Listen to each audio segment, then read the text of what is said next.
स्वामी विवेकानंद कहते थे, हनुमान जी युवकों के आदर्श होने चाहिए। हनुमान जी में प्रचंड शक्ति है, लेकिन विनम्रता भी। उनमें अद्भुत एकाग्रता है, असीम क्षमता है, पर अहंकार नहीं है। सेवा की पराकाष्ठा है, पर बदले में कुछ पाने की कोई भावना नहीं है। साधारण मनुष्य में थोड़ी क्षमता होते ही अहंकार, सेवा करने पर बदले में कुछ पाने की भावना आ जाती है। रामचरितमानस में हनुमान जी की समुद्र यात्रा से आज के छात्र युवा बहुत कुछ सीख सकते हैं। खासकर अपने काम में लक्ष्य के प्रति एकाग्रता उनसे जरूर सीखनी चाहिए। हनुमान जी का लक्ष्य था सीता जी की खोज। इस लक्ष्य को पाने में उन्हें कदम कदम पर मुश्किलों का सामना करना पड़ा। जीवन पथ पर आने वाली मुश्किलों का सामना कैसे करें, इसका समाधान सूत्र हनुमान जी बताते हैं। जब हनुमान जी समुद्र यात्रा से सीता जी को ढूंढने निकले तो उनके सामने बहुत सी बाधाएं आई। कैसे उन्होंने हर बाधा को पार किया और उस असंभव कार्य को संभव कर दिखाया, आइए जानते हैं इस वीडियो के माध्यम से। हनुमान जी की समुद्र यात्रा में पहला विघ्न आया मैनाक पर्वत। मैनाक पर्वत मित्र के रूप में आता है। हनुमान जी से कहता है, आप थोड़ा विश्राम कर लें, फिर आगे जाएं। हनुमान जी ने कहा, अभी तक राम का कार्य शुरू नहीं हुआ है, मैं विश्राम कैसे कर सकता हूँ। हनुमान जी का मन लक्ष्य की ओर एकाग्र है। वे लक्ष्य के सिवा कुछ और नहीं सोचते। हनुमान जी की तरह हमारा मन भी लक्ष्य की तरफ होना चाहिए।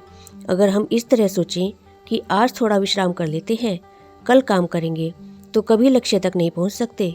स्वामी विवेकानंद जी कहते हैं, उठो, जागो, लक्ष्य तक पहुंचे बिना रुको मत। लक्ष्य हासिल करने के लिए कभी कभी झुकना भी पड़ता है।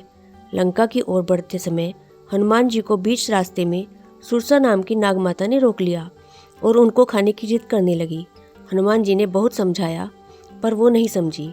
यहाँ तक कि हनुमान जी ने ये वचन भी दे दिया कि प्रभु श्री राम का काम करके आने दो, फिर खुद ही आकर आपका आहार बन जाऊंगा। लेकिन सुरसा नहीं मानी। सुरसा ने हनुमान जी को खाने के लिए जैसे ही अपना शरीर बड़ा किया, हनुमान जी ने अपना शरीर दुगना बड़ा कर लिया। फिर सुरसा ने अपना शरीर बढ़ा लिया। तब हनुमान जी समझ गए कि मामला मुझे खाने का नहीं है, सिर्फ अहम का है। उन्होंने तत्काल सुरसा के बड़े स्वरूप के आगे खुद को छोटा कर लिया और उसके मुंह में से घूम कर निकल आए। हनुमान जी की इस बुद्धि पराक्रम से सुरसा खुश हो गई और लंका का मार्ग प्रशस्त कर दिया। मित्रों, हम सब में भी कोई ना कोई सद्गुण है। कोई अच्छा बोलता है, कोई अच्छा खेलता है, लेकिन इन सद्गुणों से हमारे अंदर अहंकार आ जाए तो मनुष्य का पतन निश्चित हो जाता है। हनुमान जी बड़ा होना और छोटा होना दोनों जानते हैं।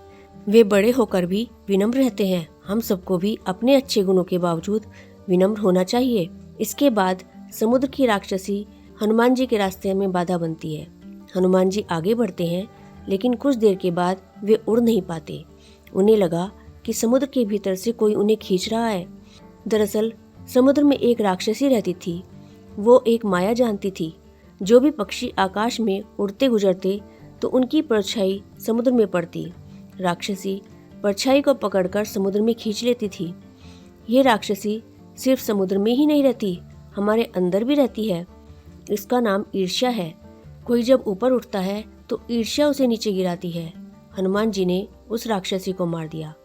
हमारे मन में भी जब ईर्ष्या आए तो उसे मार देना चाहिए, क्योंकि जो ईर्ष्या भाव के कारण दूसरे को गिराता है, उसे भी उठकर गिरना ही पड़ता है। लंका के निकट पहुंचकर हनुमान जी ने सोचा, रात होने पर लंका में प्रवेश करूंगा।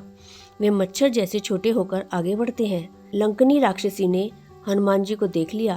कहने लगी, अरे बंदर, मैं तुमको खाऊंगी। हनुमान जी ने कहा, आधी रात बीत गई, अभी तक भूखी हो? क्या रावण खाना नहीं देता? उसने कहा, मैं चोर का भक्षण करती हूँ। हनुमान जी ने कहा, तुम अपने सिद्धांत पर अमल नहीं करती हो। अगर करती तो रावण जब सीता को चोरी करके आया तो उसे खा लेती। समय कम था, इसलिए उन्होंने लंकनी से कोई वाद विवाद नहीं किया और सीधे उस पर प्रहार किया। लंकनी ने हनुमान जी के लिए तुरंत रास्ता छोड़ दिया। इससे हमें सीख मिलती है कि जब मंजिल के एकदम करीब हो और समय का अभाव हो तो परिस्थितियों की मांग पर बल का प्रयोग करना ही बेहतर है। ये लंकनी हमारे भीतर भी है। हम सिद्धांतों की बात करते हैं, उस पर अमल नहीं करते। लंकनी का हृदय परिवर्तन हो गया। उसने कहा, आप लंका में प्रवेश करें, लेकिन मन में भगवान राम को रखिए, क्योंकि लंका भोग नगरी है, काम का आक्रमण हो सकता है। हमें भी लक्ष्य के लिए हृदय में भगवान को रखना चाहिए। हनुमान जी से एक और गुण सीखने को मिलता है कि हमें हार मानने से पहले एक और कोशिश अवश्य करनी चाहिए। वाल्मीकि रामायण के अनुसार हनुमान जी जब श्री राम के आदेश पर सीता जी की खोज में लंका पहुंचे तो हर जगह ढूंढने के बाद भी सीता जी उन्हें कहीं नहीं मिली।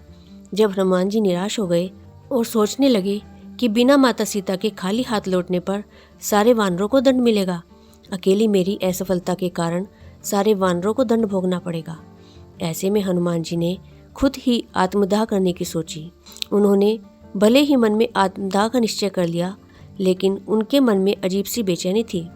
फिर उन्होंने शांत चित्त मन से विचार किया कि आत्मदाह करने से पहले एक बार फिर लंका के उन स्थानों को देख लूं जहां अभी तक नहीं देखा।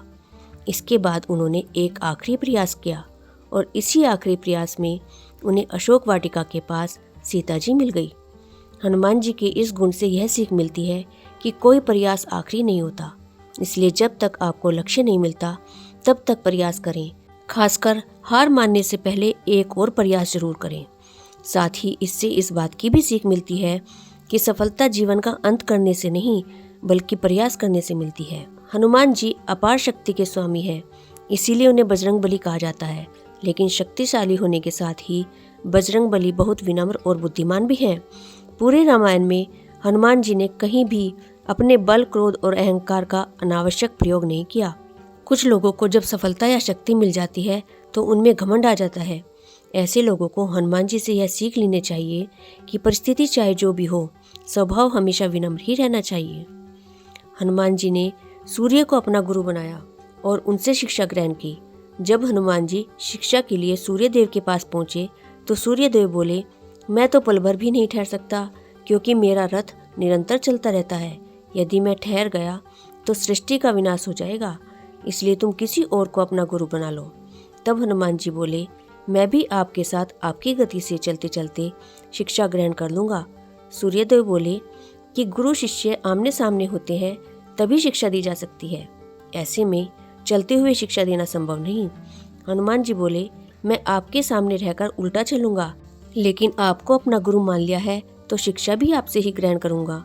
हनुमान जी की बातें सुनकर सूर्यदेव ने उन्हें अपना शिष्य बना लिया और शिक्षा भी प्रदान की। मित्रों, सफलता की पहली सीढ़ी सक्रियता है, इसलिए व्यक्ति को सक्रिय रहना चाहिए, लेकिन अपने तन को सक्रिय रखें और मन को निष्क्रिय, क्योंकि मन को शांत रखने के बाद ही जीवन की बहुत सी समस्याओं से आप मुक्त होकर अपने लक्ष्य की ओर बढ़ सकते हैं या ध्यान केंद्रित कर सकते हैं। लंका जाने से पहले हनुमान जी ने भी यही कार्य किया था। आप अपने लक्ष्य को तभी प्राप्त कर पाएंगे जब आप लक्ष्य के प्रति सजग रहेंगे। लंका जाते समय हनुमान जी को भी कई समस्याओं का सामना करना पड़ा, लेकिन वे अपने लक्ष्य पर निश्चित और सजग रहे। हनुमान जी के कार्य करने की शैली अनूठी थी, साथ वे कार्य में कुशल और निपुण थे। उन्होंने सुग्रीव की सहायता हेतु उन्हें श्री राम से मिलाया और श्री राम की सहायता हेतु उन्होंने वह सब कुछ अपनी बुद्धि कौशल से किया जो प्रभु श्री राम ने आदेश दिया। वे कार्य में कुशल प्रबंधक हैं। हनुमान जी ने सेना से लेकर समुद्र को पार करने तक जो कार्य कुशलता व बुद्धि के साथ किया, वह उनके विशिष्ट मैनेजमेंट को दर्शाता है। हनुमान जी को जो कार्य सौंपा जाता था, पहले वह उसकी प्लानिंग करते थे और फिर इम्प्लीमेंट करते थे। जैसे श्री राम ने तो लंका भेजते वक्त हनुमान जी से यही कहा था कि यह अंगूठी श्री सीता जी को देकर कहना कि राम जल्द ही आएंगे, परंतु हनुमान जी ही जानते थे कि समुद्र को पार करते वक्त कितनी बाधाएं आएंगी और लंका में प्रवेश करते वक्त भी यह जानते थे कि क्या होने की संभावना है। उन्होंने कड़े रूप में रावण को राम का संदेश भी दिया, विभीषण को राम की ओर खींच लाए, अक्षय कुमार का भी वध किया और माता सीता को अंगूठी देकर लंका भी जला डाली और सकुशल लौट भी आए। यह सभी उनकी कार्य योजना का ही हिस्सा था। बुद्धि के साथ सही प्लानिंग करने की उनमें गजब क्षमता है। हनुमान जी का प्रबंधन क्षेत्र बड़े ही विस्तृत, विलक्षण और योजना के प्रमुख योजनाकार के रूप में जाना जाता है। हनुमान जी के आदर्श बताते हैं कि डेडिकेशन, कमिटमेंट और डिवोशन से हर बाधा पार की जा सकती है। लाइफ में इन वैल्यूज का महत्व कभी कम नहीं होता। यह हनुमान जी की दूरदर्शिता ही थी कि उन्होंने सहज और सरल वार्तालाप के अपने गुण से कपिराज सुग्रीव से श्री राम जी की मैत्री कराई और बाद में उन्होंने विभीषण की श्री राम से मैत्री कराई। सुग्रीव ने श्री राम की मदद से बाली को मारा तो श्री राम ने विभीषण की मदद से रावण को मारा। हनुमान जी की कुशलता एवं चतुरता के चलते ही यह संभव हुआ था। लंका पहुंचने से पहले उन्होंने पूरी रणनीति बनाई। असुरों की इतनी भीड़ में भी विभीषण जैसा सज्जन ढूंढा, उससे मित्रता की और सीता माँ का पता लगाया। भय फैलाने के लिए लंका को जलाया, विभीषण को प्रभु राम से मिलाया। इस प्रकार पूरे मैनेजमेंट के साथ काम को अंजाम दिया। राम रावण युद्ध में कई ऐसे मौके आए जब अच्छे से अच्छा योद्धा भी विचलित हो जाए, लेकिन वह अपनी धुन में लगे रहे। उन्होंने युद्ध को एक उत्सव की तरह लिया। इससे विद्यार्थी यह सीख सकते हैं कि उनको अपने लक्ष्य को एक मिशन के रूप में लेना चाहिए और तनाव मुक्त रहना चाहिए। मित्रों, मेरी बातें इतनी ध्यान और शांति से सुनने के लिए आप सभी का दिल से धन्यवाद। आशा करती हूँ कि आज की वीडियो से आपको काफ़ी कुछ सीखने को मिला होगा। यदि श्री हनुमान जी के गुणों से आप सभी को कुछ सीखने को मिला है तो इस वीडियो को लाइक शेयर जरूर कीजिएगा और आपके अपने चैनल वर्ड्स ट्रेजर को सब्सक्राइब कर लीजिएगा। Thank you.